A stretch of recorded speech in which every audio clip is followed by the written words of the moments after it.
Without action on Goal 8, poor countries will not achieve the first 7 goals, ending poverty and hunger, providing education for all, and stopping deadly diseases like AIDS. This one's a numbers game. Goal 8 is a global deal in which rich countries promise to give more effective aid well in advance of 2015. There must be more debt relief and fairer trade rules, especially in agriculture, giving poor farmers the chance to earn a decent living.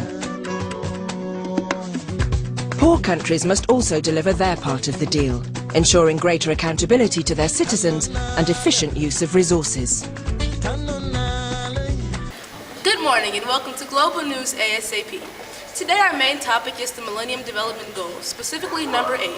The purpose of the Millennium Development Goals set in 2000 and hope to accomplish by 2015 are to end poverty in all the nations of the world. Goal number 8 has to deal with Global Partnership for Development. So today we will be dealing with targets 12 through 16. Bree, would you like to describe those for us? Sure, Nina. Off to the studio. Target 12 mentions trade laws, meaning free and fair trade. Free trade is the system of trade policy that allows traders to trade across national boundaries without interference from the respective governments. Prices are directly a reflection of supply and demand, meaning it is the opposite of intergovernment managed trade agreements like NAFTA and CAFTA. Fair trade is an internationally recognized approach to trading which aims to ensure that producers in poor countries get a fair deal, including a fair price for goods and services, decent working conditions, and a commitment from buyers so there is reasonable security for the producers. Both fair and free trade are necessary so countries are able to develop without increasing their debts. Target 13 focuses on the least developed nations in the world. There are many of these types of countries in our world, especially in sub-Saharan Africa. Unlike developed countries, these countries have a limited amount of resources and need to be helped so the lives of their citizens will improve physically, mentally, emotionally, socially, and economically. Target 14 deals with landlocked countries as well as small islands. These types of locations are already at a disadvantage because of location. Landlocked means to have no bodies of water as a border. Without water, trade by sea or water is a lot more difficult and certain foodstuffs such as fish are inaccessible. Then, small islands are at a disadvantage because even though surrounded by water, there is no land anywhere in sight, so part of their trade is cut off. Target 15 asserts the massive issue of debt. Every day, debt increases in all nations, especially the least developed ones. In least developed nations, there is a constant need for money, even though there is none. As a result of this, more loans are taken from either other countries or the government, but cannot be paid back.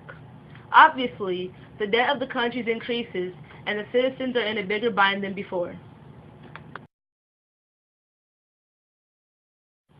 Target 16 faces the seriousness of child labor.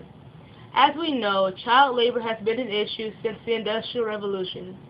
It is still an issue today in undeveloped countries because many families find themselves in need of more money and there is no other way to go about getting it. Because of child labor, kids may not receive an education since they cannot attend school. The hope for this target is that by 2015, there will be different options for children instead of manual labor. So the goal of all these targets is really for countries to increase their ODA. ODA stands for Official Developmental Assistance, and it basically means how much money a country is going to give to help another country boost their economy and become more developed.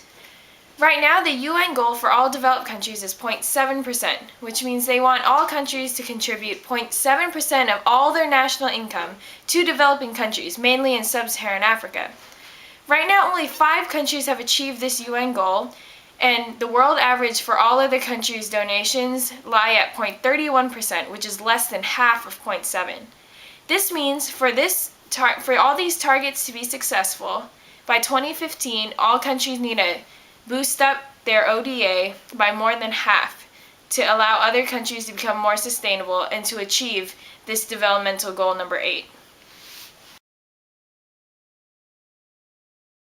Countries have been working differently to achieve goal number 8. For example, the European Union offered €1 billion to the most committed and needy countries that are furthest from goal number 8. Also, the U.S. has established the Global Engagement Initiative, which is one of the Obama administration's 4 major foreign assistance initiatives. It was designed to create economic opportunities and partnerships in developing countries.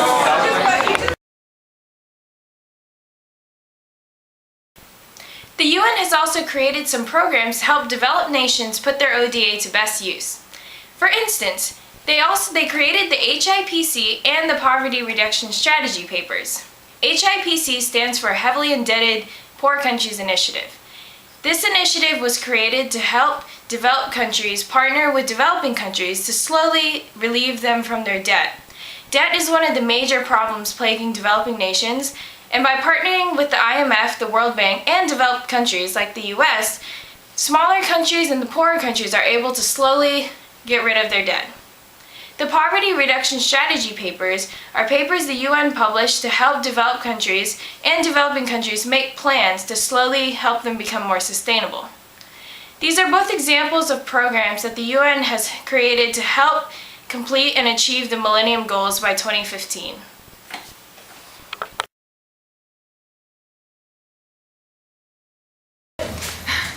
So, how many countries will actually be able to achieve their goal by 2015?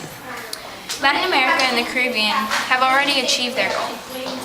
North Africa, Eastern and Western Asia, and Europe will probably be able to achieve their goal by 2015 if they continue their effort. But South Africa, Southeastern and Southern Asia will probably not be able to by 2015. In conclusion, most countries will probably not be able to achieve their goal by 2015. This Millennium Developmental Goal number 8, it calls for 3 Catholic social teaching principles. First, solidarity. Second, dignity of the human person. And third, option for the poor and vulnerable. Millennium Development Goal number 8 encompasses solidarity because within solidarity, many people come together for the common good of all. For example, in trade, many nations are involved and they foster partnerships with each other, hoping that every nation will benefit. This goal also has to do with the life and dignity of the human person, because as much more ODA or monetary assistance gets transferred from developed countries to developing countries, it will allow people in poorer countries to have the same opportunities as people here in developed countries. For instance, they'll have more opportunities to education, healthcare, and even just a decent wage for work. This Millennium Development Goal is an example of option for the poor and vulnerable, mainly because in this day and age, a lot of the companies that really run the money of the world and all the trade are the huge corporations of developed countries. So, because of this, the developing countries, the small little agricultural businesses, don't stand a chance. So, because this goal is really revolving around partnerships with developed and developing countries, including fair trade and other examples, this will create opportunities for the small farmers of developing countries to make the money they deserve. Thank you for joining us today. So stay tuned to find out about the no-fly zone in Libya.